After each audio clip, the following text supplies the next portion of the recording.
7 p.m. and end at 4 a.m.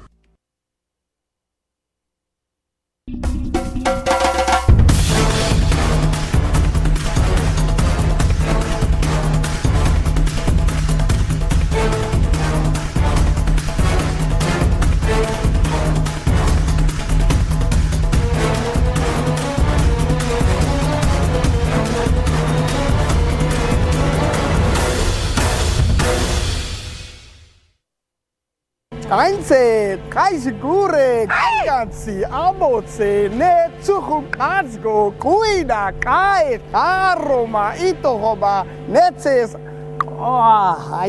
Amaku! A very good evening to you and welcome to this Heritage edition of the Watchdog. Mnandi nguvuyo wakwamvoko, esithathwini ondebe okhophoyi onkomo zibomvu. It's the one day in a year when we get to celebrate the cultural wealth of our nation in all our diversity. In the words of President Cyril Ramaphosa, speaking this afternoon at the main commemoration rally, it's the day on which we celebrate who we are and what makes us what we are. But here's a question that he himself had to pose. We are trying to build.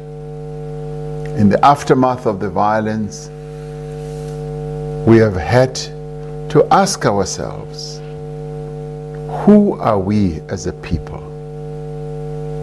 What is it that defines our national character?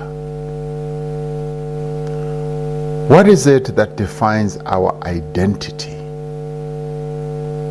What do we stand for? The Heritage edition of the Watchdog starts right now.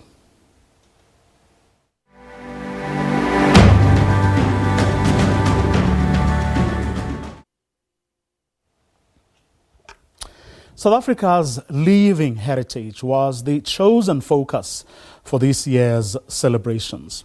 Aspects of that living heritage include cultural tradition, oral history, performance, rituals, popular memory, skills and techniques, indigenous knowledge systems, and the holistic approach to nature. But hey, if, like me, you feel intimidated by some of those concepts, don't worry. Our panelists, Dr. Nduguya Kendlovu and Professor Pitika Nduli, are on standby to decode these concepts for us and take us through their meaning and relevance in our daily lives. This as we try to answer one simple question. Whose heritage is it anyway? Now, living heritage is also a term often used interchangeably with the term intangible cultural heritage, something President Ramaphosa explored a bit this afternoon in his keynote address. It was, after all, one of the sub-themes for today. Something that was especially relevant also on the back of the violence and looting that gripped parts of KwaZulu-Natal this past July. Here's the president's take on it. As South Africans, we are an honorable people. As South Africans, we respect others and their rights, and we believe in the Constitution as the supreme law of the land. As South Africans, we are proud of our country and our achievements as a young nation that is barely 3 decades old. We reject dishonorable conduct as South Africans. We are not involved in crime, and we report those who are involved in crime. We do not engage in acts of corruption, especially as public servants or public representatives who have been entrusted with the welfare of our beloved country's citizens. As South Africans, We share a common cultural value of respect for others, for the elderly, for women, for children, for people's property and belongings. But we also have a deep respect for ourselves, individually as South Africans. We never use culture or tradition as a tool to oppress, to discriminate, or to victimize others on any other basis, including their gender, their religion, their sexuality, or their sexual orientation. As South African men, we accord women and girls the highest form of respect, knowing that there is never, ever any justification to abuse, hit or rape, or even kill a woman. We are a compassionate people, we South Africans. We help others whenever we can, especially those less fortunate than ourselves. We offer sympathy and support to the many families who have lost their loved ones and who still suffer during this pandemic. The South Africans that we are makes us care for the welfare of others, be they our neighbors' children, or strangers.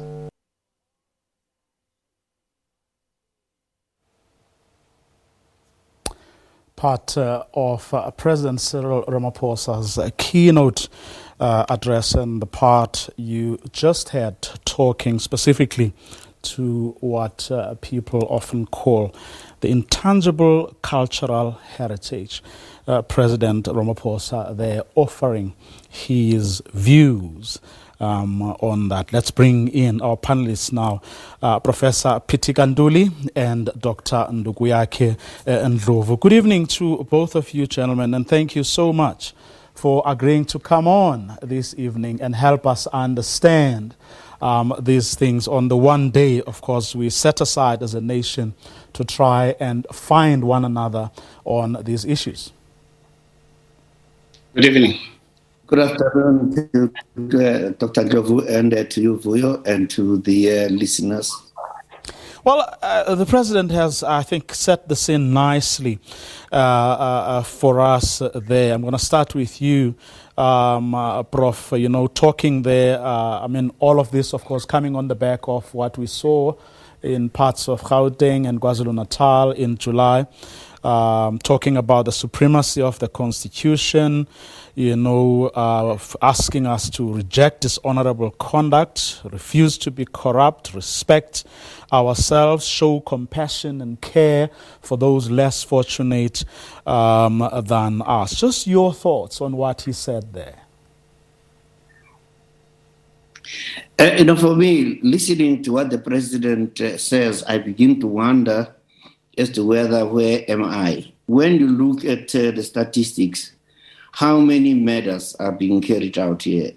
How many children are being abused? How many women are being raped, and murdered? That's where, you know, for me, we have got to start looking at it. Is that, in a sense, our own culture? Is it our own heritage? Because traditionally, our heritage is there for the protection of women, protection of children, and protection of everyone. Hence the question of Ubuntu, I am because, you know, you are. To check as to whether how the country keeps to its own heritage, just check the crime statistics. Just check what exactly is happening. The issues of, xenophobia that, keeps visiting us whenever the elections get nearer. This does not actually reflect us. At least the President is speaking about who we should be and who traditionally, what he says could have happened in any of our communities whether it's in Limpopo, in Lesotho, or anywhere else, we're caring, for people, caring for the poor. Ukusisela abantu, when a person visits you for the first time, you are able to give them a cow if they're going to stay, or a field, in order to do that. So we need to speak about far much more serious issues about us. What is our educational heritage? What's our political heritage? What are the struggle marks of our heritage, and to what extent are we honoring, what we have inherited from those people that had come before us? The Charlotte McCrackers, the Ruth Fess, of this side, the Sobukwe, the Bikos, the Mandelas, the Duma West. Are we carrying out that kind of a heritage of struggle, of service, of suffering, unafraid, or have we become a very corrupt society, so that next year when we celebrate, part of our inheritance will be corruption, greed? Interesting, Prof. Dr. Ndlovu, from your vantage point? My take, in this whole, comment by the president is that, we need to make a distinction between the ideal and the reality. And the reality is, we are a very divided, country, whether it's because of social politics or it's to do with, the economic, landscape that we find ourselves under. The reality is we are a divided South Africa. So if we come from that particular perspective, the reality is people are always going to see themselves as those who have and those who do not have. Mm-hmm. And that is just outside the concept of heritage. Now, the ideal, is what Professor Nduli is talking about, which is to do with the whole concept of Ubuntu. But the concept of Ubuntu, I am, because you are, does not practically apply, in the socio-political landscape that we find ourselves in the country.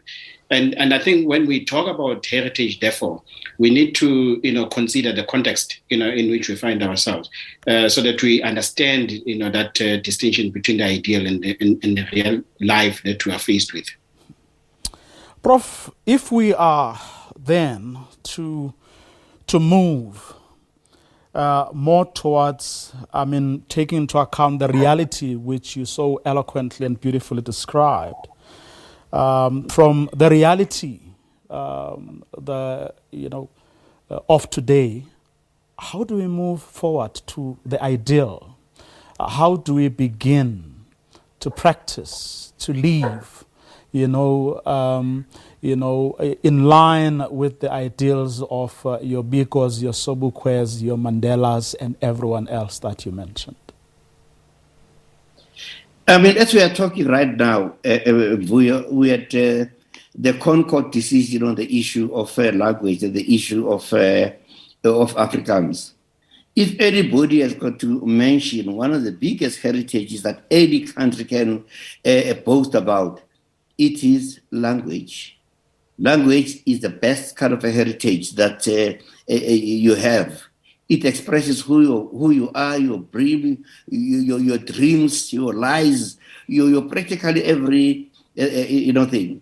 What I think what we really need to do is to ask ourselves a question that since we got actually our independence, to what extent have we Africanized our education system, or we are living it still as the Oxbridge system?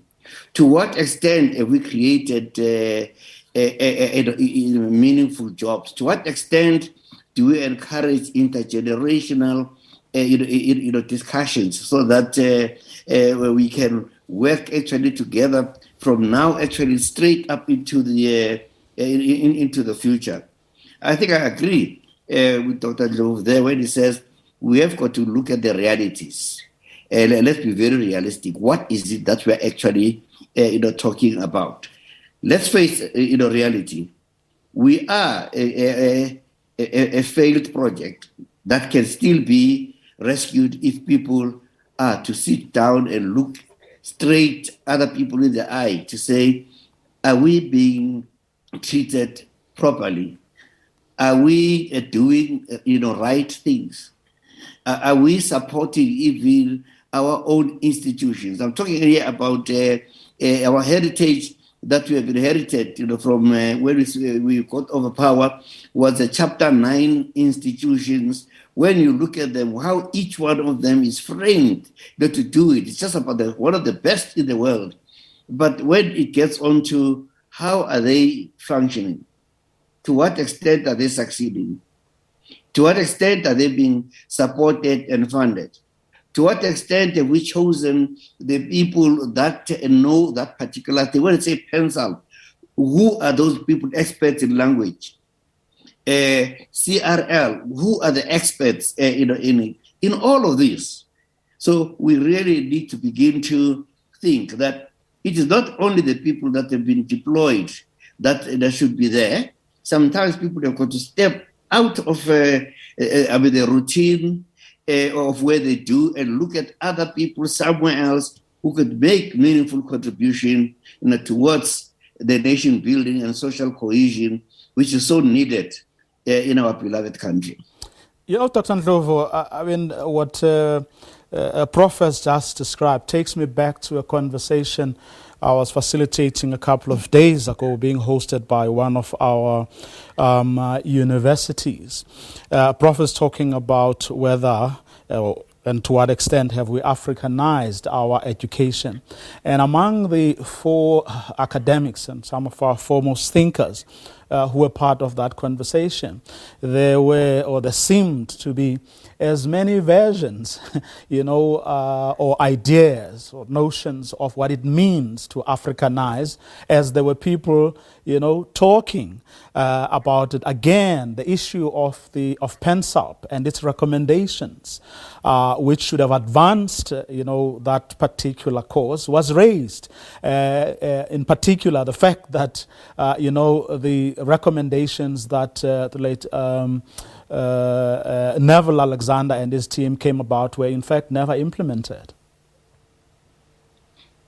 Well, I mean, Mr. Vogo, my critical point here is I do not think we can even begin to talk about Africanization concept. We have not even begun that. Why am I saying so? When you build a house, you must own the foundation. You must not subcontract that to somebody else to build a foundation for you, and you come without knowing how well that foundation has been built, and you put your house on top of that foundation. What do I mean here? We are still using a colonialist foundation to manage our cultural heritage. And my point, therefore, is to what extent do we begin to talk about what some of the esteemed, individuals, post 1994, alluded to as the structure that we should follow to ideally manage our cultural heritage. The reality is our foundation is dysfunctional because we are still very colonial in our approach. When we're talking about cultural legislation in South Africa or in Southern Africa, the foundation, as far as I'm concerned, is colonial. So to what extent, therefore, do you begin to say, I own this house? That's where the problem is. So for us to say, we've got these Chapter 9 institutions and some of the Schedule 3, institutions that we have legislated under the country. For us to say, we've got ownership of these institutions and we've got individuals who are, fulfilling the mandates that are given to them, we need to go back to the foundation. And that is the laws that set those institutions to come into existence in the first place. And I will say, right across all institutions that we've set post-1994, these are colonial institutions. Some of them, in fact, we just rebranded them. Post-1994, we gave them new names that were, politically correct, but the foundations are still colonial. And some of the institutions are new, but the foundations are very colonial. So to what extent, therefore, can we begin to say we are indeed celebrating our intangible cultural heritage from our own Africanist perspective? I don't think we can even begin to say so. But let me conclude by saying, Africanization, or as some people also, call it decolonization, has become a very fashionable concept. It's just a fashion that's going to come and go. 5 years down the line, we might be engulfed by a different, phenomenon, which is not decolonization, which is not Africanization. But the reality is, we will still be stuck in colonial, foundations. Prof, you've been nodding there. So you agree?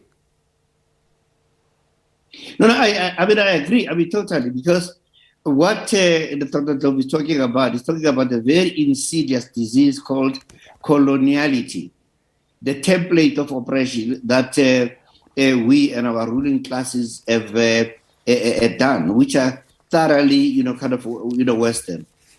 Whatever we do, we are always afflicted by a disease of continuous discontinuity. Dr. Jobu mentioned it, that how we start things and we drop those things along the line. Let me take you up on a short historical, journey.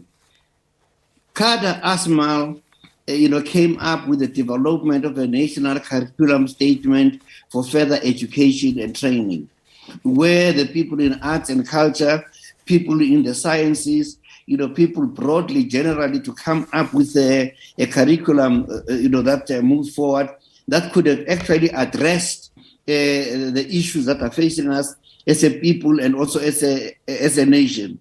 When he died, the whole thing dropped off. It just remained, there. We also began on the issue of the African Renaissance, which to me, I still believe it is, because the concept of the African Renaissance is that who are we? What is our heritage? We have been underdeveloped. What processes do we have of developing ourselves? We are under-reconstructed. We have lost our focus. We have been dismembered. So the remembering of the dismembered people, the focusing on it, the redress, elements that really need to be done in order to pay respect to those people from whom our power to fight and our power to love our nation, who are lying in graves actually today. Let us keep them clearly in our minds, so that our consciences need to be very, very, very, very clear about who we are and where we need to go and with whom. Well, talking about paying respect, Prof, to those who risked life or sacrificed life and limb to get us free. The EFF in Tshwane today held a picket at the Pretoria Church Square demanding the removal of the statue of Afrikaner politician and 5th South African President Paul Kruger. They were saying that the Kruger statue really has no place in the new South Africa, as it is a stark reminder of a painful and racist history. Take a look. We are here in Pretoria at the Church Square, and right behind me you'll see, I'm just going to step a little bit out of shot so you can see these are members of the EFF right behind the statue of the former president of the Zuid-Afrikaanse Republic of South Africa, Mr. Paul Kruger, and members of the EFF are here today picketing outside here, calling for the removal of this particular statue here, saying that, this is obviously a statue that is associated with a South Africa that was based on discrimination, a South Africa that was not equal, a society that did not speak for everyone. But I am joined by EFF member Merineilwe Mashabela, and she's just going to tell us a bit about the reason for their picket, what are their demands, and how do they exactly want to see this particular statue go down in, I don't know, what are the time frames in terms of when they want to see the statue go down. Merineilwe, thank you so much for talking to us. Can you just maybe just tell us the reasons for, why you want the statue to be removed in this particular church square? Okay, thanks, Matlago. In the first place, we know that today is a Heritage Day in South Africa, but we know the 24th of September as the Heritage Day, but we are not going to celebrate the Heritage Day because otherwise we'll be celebrating these white racist people, especially when we are here today.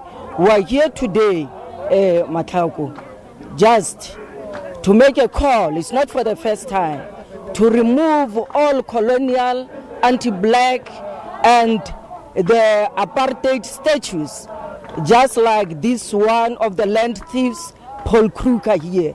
So we are here today. We are not celebrating Heritage Day. Heritage Day without land is meaningless.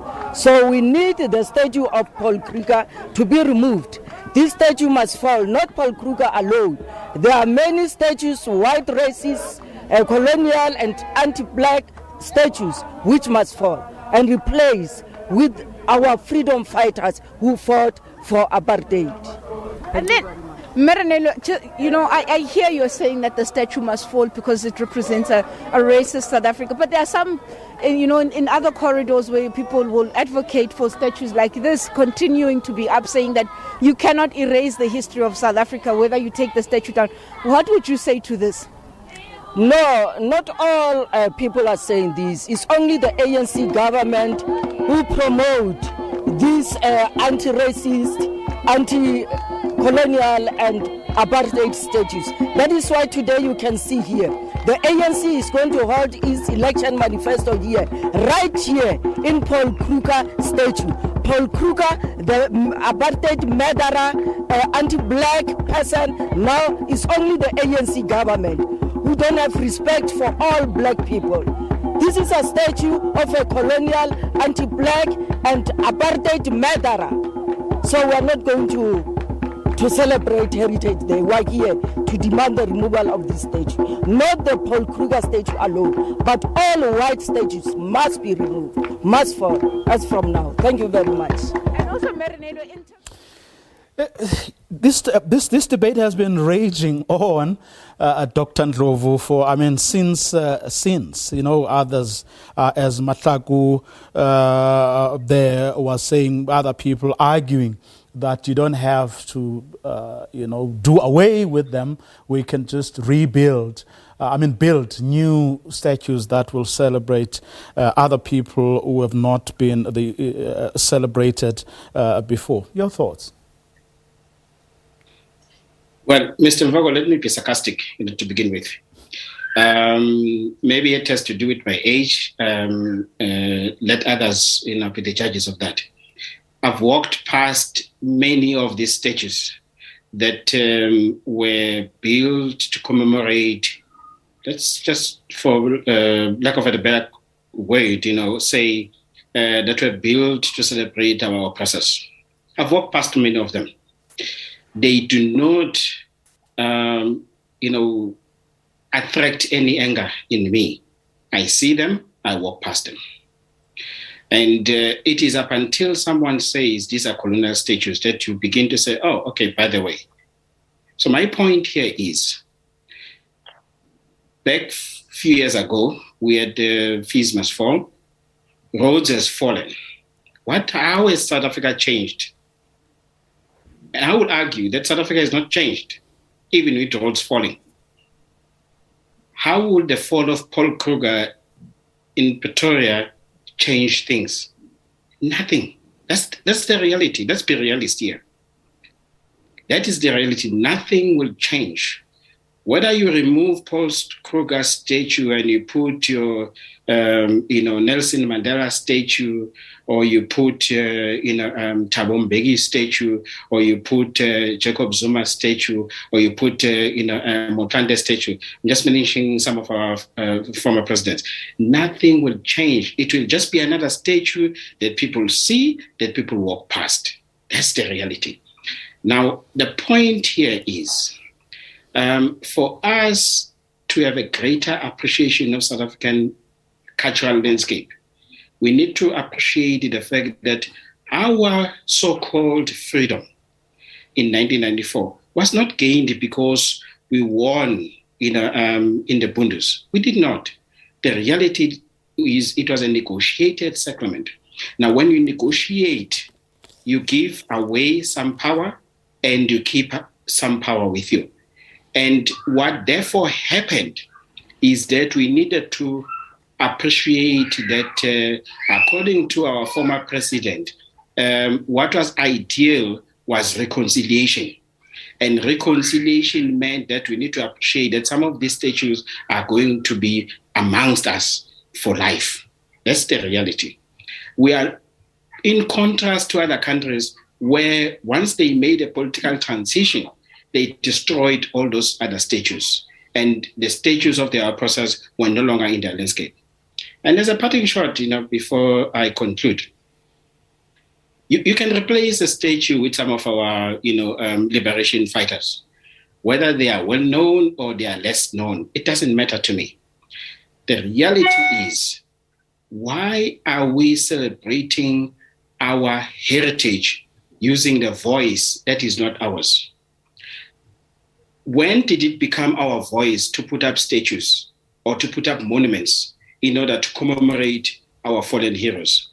If we have that history of putting up monuments, why is it that we don't have monuments celebrating the SS Mendi? For example, celebrating our former liberation heroes way before ANC was formed, in the foundations of liberation against colonialism. Why is it that the African people did not put up statues to argue, that we are commemorating those individuals? It's because commemorating using monuments, physical monuments, is not an African concept. And yet, I accept we can change with times and start, learning to celebrate our heroes, to celebrate our cultural heritage using monuments. But the question, therefore, will be, why is it that the monuments that are constructed within our own precinct, not within colonial concept, within our own townships, within our own communities, why are they being destroyed by the very same people who should be, defending them? That's the question. But the answer is because we are using a wrong concept. We're using a wrong voice to celebrate our cultural heritage. Now, that will be my... Prof, one of the hats you wear is that of a sculptor. I'm really keen to hear what your thoughts are on this one, but also whether, as Dr. Ndlovu just said, it is indeed a foreign or an African concept. For me, it so shocks me that Dr. Ndlovu will tell me that you'll see a statue and just walk away.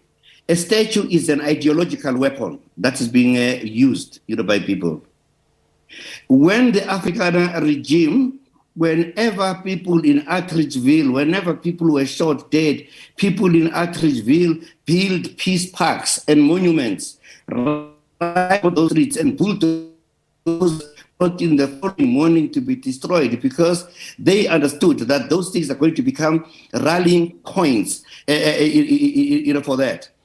For Dr. Ndlovu to say that statues and memorialization is not an African thing, he's wearing a suit, he's living in a house, he's speaking English and everything. Why is it then when it comes over to statues, he feels so very uncomfortable? Don't touch me there, because that is my own piece of contribution in life. But I wanted to go back to EFF. It is all right for the EFF to go and demonstrate and say, get rid of Paul Kruger statue, the ANC is here, it's bad. I was hoping for them to be saying is that rather than reacting to those monuments, to say, where are our own monuments that we need to put in there and celebrate, so that our children, when they look at the statue of somebody like Duma Nokwe, and they said, who is this? Then the history is going to come. The fact that Khumani Mangwele reacted so badly over the statue of Rhodes, it is because those statues carry meanings. They carry feelings. They are ideologically unleashed. So I won't go along with anybody who says we do not need any statues here. And when they see the statues, they just walk past the statues. Such gross insensitivity is absolutely mind-boggling. You know, Prof, I'm hoping that we'll be able to play this package. The San people of Bloemfontein in the Northern Cape say they want the world to know that they exist and that their culture will never be extinct. Old traditionalists have taken up the responsibility of teaching young people cultural dances and traditional ways. And I think what you're going to see here, the queer cultural dancers doing marking Heritage Day in song and dance, in many ways actually speaks to this very last point we were talking about. I hope we can play that insert. The San are proud people who continue to hold dearly to their culture. This healing dance, which has been performed for many centuries, has now been successfully passed down to the younger generation. Young dancers who form part of a group of 27 say they want the world to know about them and the beauty of their culture. My culture is important to me because I want the other people in the other country or in the other town to see that we exist.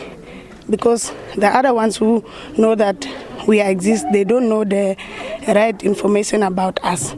That's why my culture is very important to me, to show them that we exist and we are still doing our culture and we are proud of our culture. Our culture is very special to me because it is our ancestors, what they have been doing. So I don't want our culture to end here. So I also want my one-year-old daughter and boy to do it. So that's why it is very important to me. 56-year-old Wenzel Kajara is behind the formation of the group.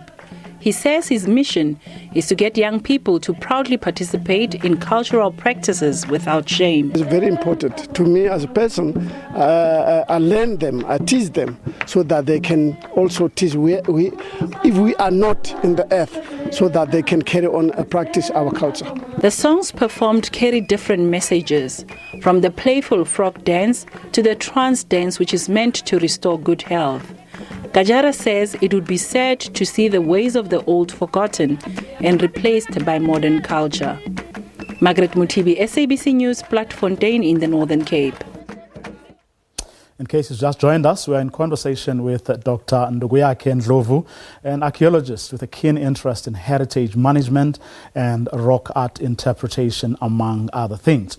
We also have Professor Pitika Nduli, who's a celebrated and award-winning sculptor, poet, and academic. This conversation continues right after this.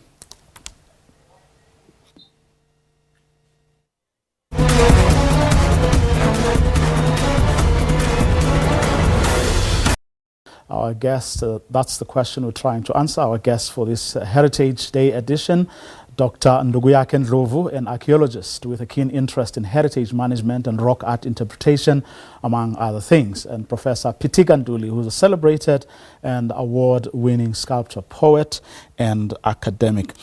I want us to take this conversation now to perhaps a place that is as painful as the other things we've spoken about up until now. The context within which these celebrations are in fact happening. A few days ago, or was it the other week, we heard about this heartbreaking story, also of course happening during Heritage Month, that some heritage sites and museums have actually shut their doors. Among them, the Apartheid Museum in May and the Lily's Leaf Farm, I should say, this month. This amid the COVID-19 pandemic and funding difficulties, we are told, have been exacerbated by the lack of visitors. Here's a story by our reporter, Mike Gamatla. Lily's Leaf Farm, the pulse of the struggle. It was the sacred headquarters for anti-apartheid giants between 1961 and 1963. 6 of the 10 Rivonia trialists were arrested here. The evidence that was presented at the Rivonia trial was taken from here and from my uncle's law firm. And that was the evidence the state used to charge them with sabotage. It's just one of the many heritage stories. Subject to a number of... But there is no one to listen to them. It's the first time that we've had to close indefinitely, but we have come to the point on a number of occasions where we were on the verge of closing. And unfortunately that emanates from government. The real sad reality is government cannot be exonerated. But the farm managers are accused of misusing 8.1 million rand. We do need for there to be levels of accountability and transparency, especially where the monies of government are going to be utilized. And unfortunately, as in the case of Lily's Leaf, that has not always been the case. The managers say the money was spent on operational expenses. Was it accounted for? Yes, it was accounted for.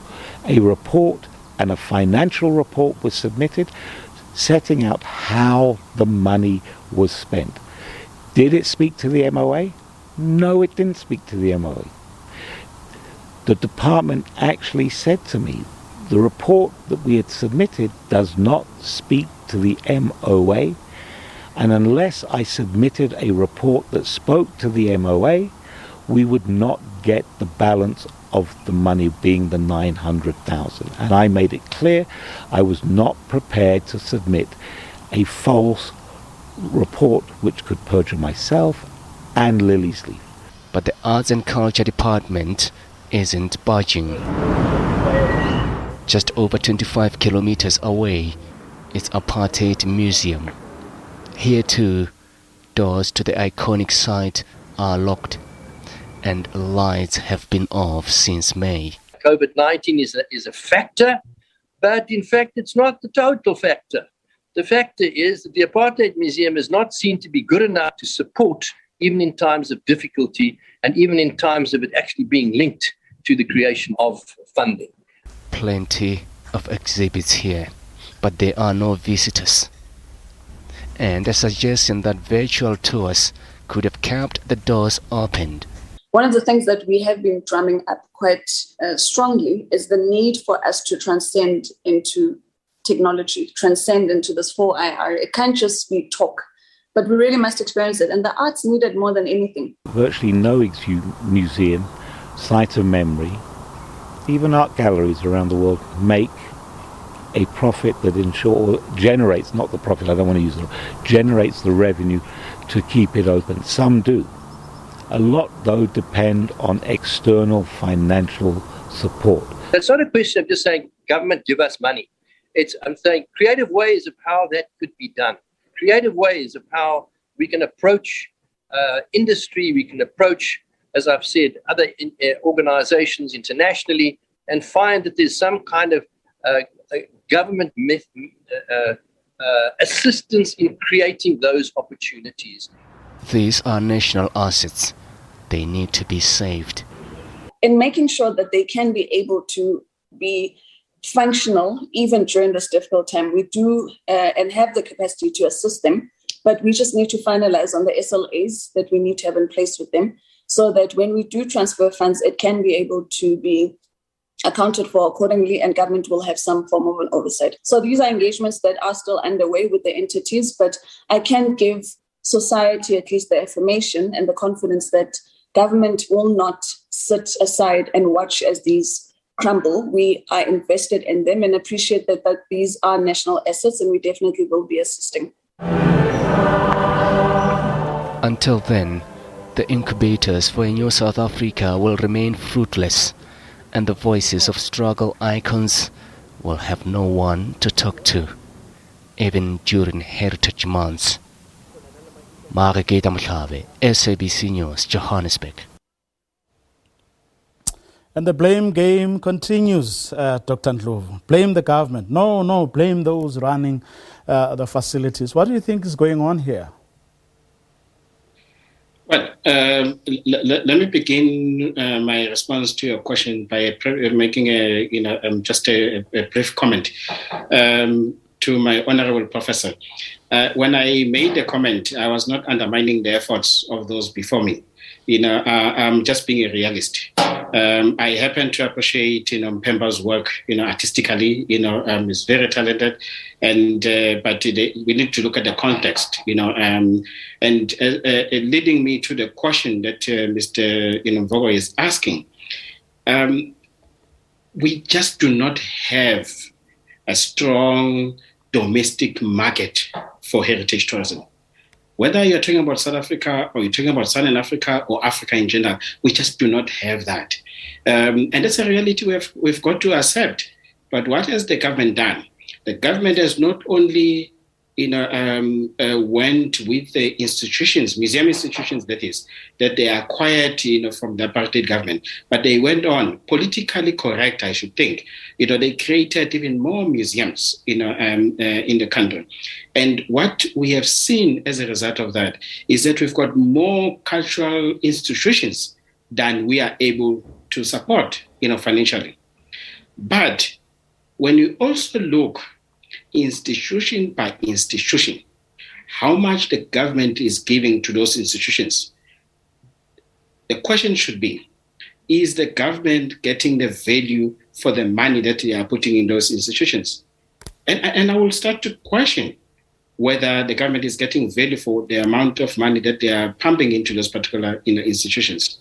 I happen to know some of them, quite intimately, some of those Chapter 3 institutions, because I've either worked for them or I've served on their boards. And the reality is, I don't think the government is getting, value, for its money. So whose fault is it from where you sit, Dr. Ndlovu? Well, I think to start with, it's the government. Because the structure, of cultural heritage in a country, for me, it's just a continuation of colonialism that has been embedded with some new institutions established, post 1994, to be politically correct. So what I would argue for is, rather than the recent, white paper that looked into, cultural heritage management in the country, we need a new foundation where we do not even go back, to the previous 1996 white paper, but we actually go back to some of the ideas that were there in the early 90s, even from the ruling party. If you read some of their documents, they were, in my view, much more transformative in terms of what cultural heritage management should have been in the country. But you read the white paper of 1996, you see a different picture. But even with that white paper, what actually happened post that white paper is not what the paper talks about. Now you fast forward to 2017, we've got the second white paper in as far as cultural heritage management in the country is concerned. Even that white paper is not realistic, is not founded on the post-colonial, concept, of thinking. Let me just, give one example that is, just to emphasize the argument that is outside the context of our current, debate. You look at Section 36 of the South African National Heritage Resources Act. It tells you that for any grave to be of any importance, especially if it's not somebody from a royal family or somebody who died because they were politically, important. Any grave has to wait until 60 years before it is considered to be important according to Section 36. Is that an African concept of, looking after our ancestors? Surely nobody should agree with that. Unless they have as Professor Ntuli alluded, I'm wearing a suit, I'm speaking English, unless they have been overpowered by the concept of colonialism. But this is what our legislation, our 1999 post 1994, that is what our legislation says, purely because we are still very colonial in our approach. Prof, your thoughts, on why your apartheid museums, your Lilies Leaf farms, your Robben Islands, and many, many others aren't doing what they were supposed to do? They are not doing what they are supposed to do. And I think Dr. Ndlovu said it very, earlier on about the agency, who are the people that should be doing this. But what we are here, there is some things that our culture and our heritage we are not even celebrating. How many South Africans know that there were sculptures that were made 500 AD in Mpumalanga, in Lichtenberg, that we are going to find in Cape Town? There is the Mapungubwe, golden bulls and all. Were the only golden bulls? What other artifacts are in there? We were told that we arrived simultaneously with white people. Therefore, we did not carry out the archaeology that could actually tell us of the heritage that lies underneath our own place like this. And I think Dr. Ndlovu needs to get some fellowship to lead these people to start digging out some of those, artworks, those utensils, those, beadworks, things that have been there for thousands of years that belong to us that we do not actually even know about, because coloniality has so much affected our minds that we cannot even begin to think about putting up money to research those particular aspects of our culture, tangible and intangible. In the minutes we have left, I'd like to hear your thoughts on the fact that we're talking today about celebrating our heritage. We're talking here about things that have not been done, problems we have identified, what could be done better. The National Heritage Council of South Africa, which is the statutory body responsible for the country's, the preservation of our heritage, is without a CEO. Board was fired by the minister. There was disagreement over whether they should or should not do what he thought they should have done. Isn't that perhaps the clearest indication that those who are in charge, who are supposed to be responsible and do the things that haven't been done or that are not being done, are in fact themselves a bit messed up? Dr. Ndlovu? Well, it goes back to the point that I mentioned earlier, Mr. Mvogo, that what we have done was simply to rebrand some of the institutions, from the colonial period, to, the so-called democratic period. So you just rename them. I mean, National Heritage Council is a new institution. It was not there before 1994. But let's look at others that are tasked with, managing cultural heritage. We've got South African Heritage Resources Agency. SARA, as it is called, used to be the National Monuments Council. So it was just rebranded with a new legislation. But if you read that legislation, some of the concepts word by word, you see that these are concepts that were taken from the 1969 heritage legislation, which obviously is a very colonial legislation, which goes back to 1911. As far as South Africa is concerned. So from your vantage point, that is partly the problem. Professor Ntuli, from where you sit? No, from where I sit, most of the time it's very easy for us to blame government, to blame ministers. And we become also silent about the bureaucrats that have been deployed over. I know of a place where the DG and the minister belong to two different factions. And the DG wouldn't do anything that is being done. So we need to be absolutely very thorough and not have standardized attacks. Knee-jerk return, attack government, attack ministers, attack. Let us do a lot of introspection, we ourselves. But of course, the ministers could do far much more better than they could be, doing. But in South Africa, art has been put up at the lowest place than anybody else. Whereas if at all you go 600 years from now, Italy, the Medici bankers got in their intellectuals, their artists, their poets, their philosophers to work. Today, we pay money to go to Firenze, Rome, and all to see those artworks or those monuments that have been there for 600 years because those people had a vision to see ahead of time. But from what I can get and agree with Dr. Ndlovu, coloniality is so much stopping the mentality of our ruling classes that we cannot actually hope for any change unless something drastic happens. Professor Pitika Ntuli, Dr. Nduguyake Ndlovu, thanks to both of you for coming on the show this evening. And that's where we're going to leave it. I hope you have a great weekend till we meet again on Monday.